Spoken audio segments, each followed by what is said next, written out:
listen up. Okay, listen up. Okay, listen up. Okay, listen up. Okay, listen up. Okay.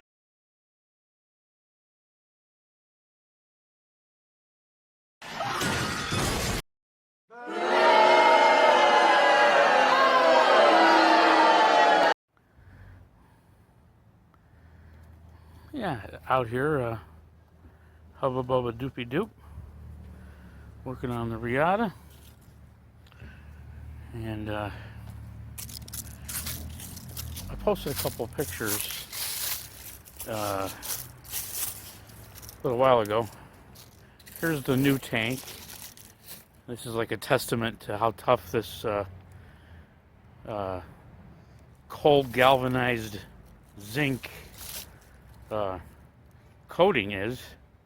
It's just 2 coats on here. It's been out here in the rain, in the wet leaves, like I was talking about. This is vegetable matter, and when it gets, rain, whatever collects. Imagine this is inside like the body of your car, like a panel, or like the between the fender and the door. A lot of times what they call the crap trap. Well, imagine this is like all decayed even more. If you look at this water, and this is like tannic now. It's actually acidic, and I'm just going to get rid of this because this is where a mosquito could lay her eggs very easily and hatch them. But you notice, the mark around here, and that's just on the top. I mean, just wipe it off. This is the top side of the fuel tank, of the new fuel tank. This is where the sending unit goes. Here's the fill pipe and the air return. Here's the old fuel tank. I didn't even take the sending unit and all that. I have new one I bought way back in 2018, I think. Yeah, it's a direct replacement. And after I put it on, this whole thing is going to be coated with that zinc coating. Here's the filler neck. It's all full of, it's all cracked. It's got holes in it. I mean, you could probably just break it by hand. It is really, really corroded. Here's a huge hole in the air return line. I mean, it's the hoses. I had to cut them. I'm not even gonna bother. I got all new marine grade hoses, stainless steel clamps, all what's called marine grade. I got them. What was it? 2018 or 2019? I think it was in 2019. I got them from this marina that's down in Florida. When I begin to do the new tank in, I'll put the links in the description of the video. But it's like, meant for like a boat. Like you have a boat tank. Well, marine grade is like the highest you're gonna, unless like military grade, it has to work no matter what. And it's the correct rubber hose, like you see here, and the little hose and the clamps. So I can't even imagine how much all that would be now. Probably not that much more. I don't know. The cost of paint is ridiculous right now. You can see the whole top of this. I wouldn't even bother to try to take it apart. It's got old gas in it. I'm just going to drain into a container. Maybe offer it to my lawn care guy if he wants it. The rubber pads are in good shape. I washed them and cleaned them really nice, and I can reuse those. There's 2 large ones and 2 strips of special neoprene rubber. if you were to actually uh, purchase those rubber pads, it'd be like uh, it's like close to $50. I was like, what the hell, really? I'm glad I kept my you know old ones. Are in good shape. I'm not even gonna bother you know undoing anything. This is such a huge cluster.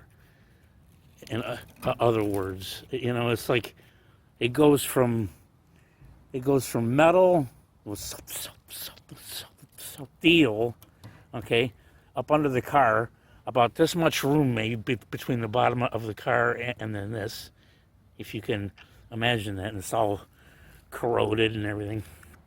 And there's no coating on here or nothing, just 36 years old. The entire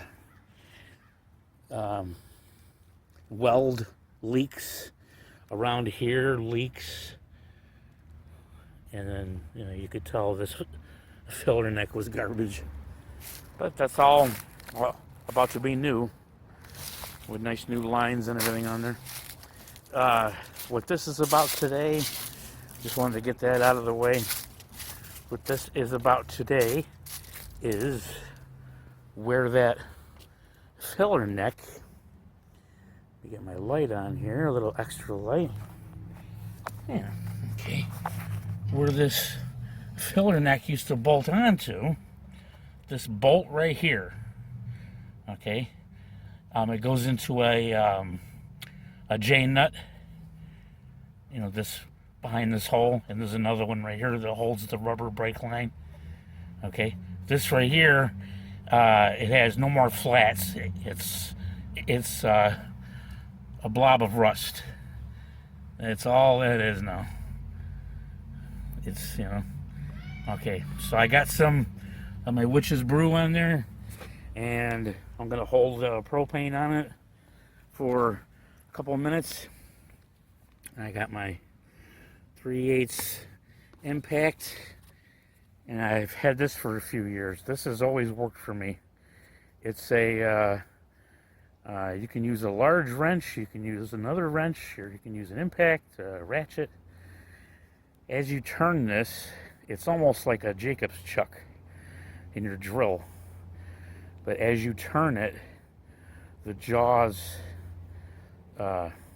tighten, and it'll grip around just about anything if enough is hanging out to grab onto. That's the key, So it's a good stud extractor, but I'm gonna try to. It's not completely crucial to the whole thing, but it would be nice to get that bolt out of there. So when I put the new filler neck, because here's where that goes in a Buick Reatta. See, this is all plastic. This cup right here, you can take this right out.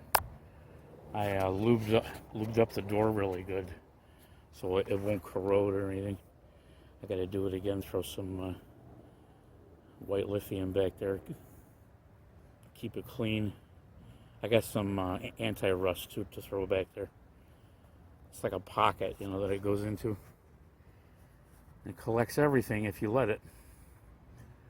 It's doing pretty good so far, though. It's not rotten. There's a lot of plastic back here anyway, but metal components do rot.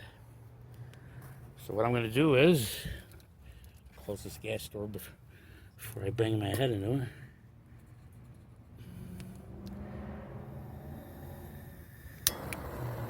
I like these automatic lighters. Boy, that was one of the best things anybody ever came up with.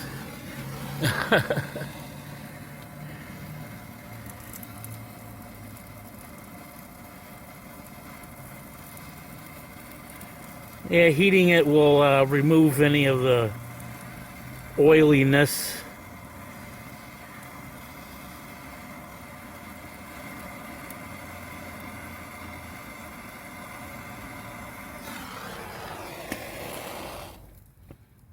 of the penetrating fluid.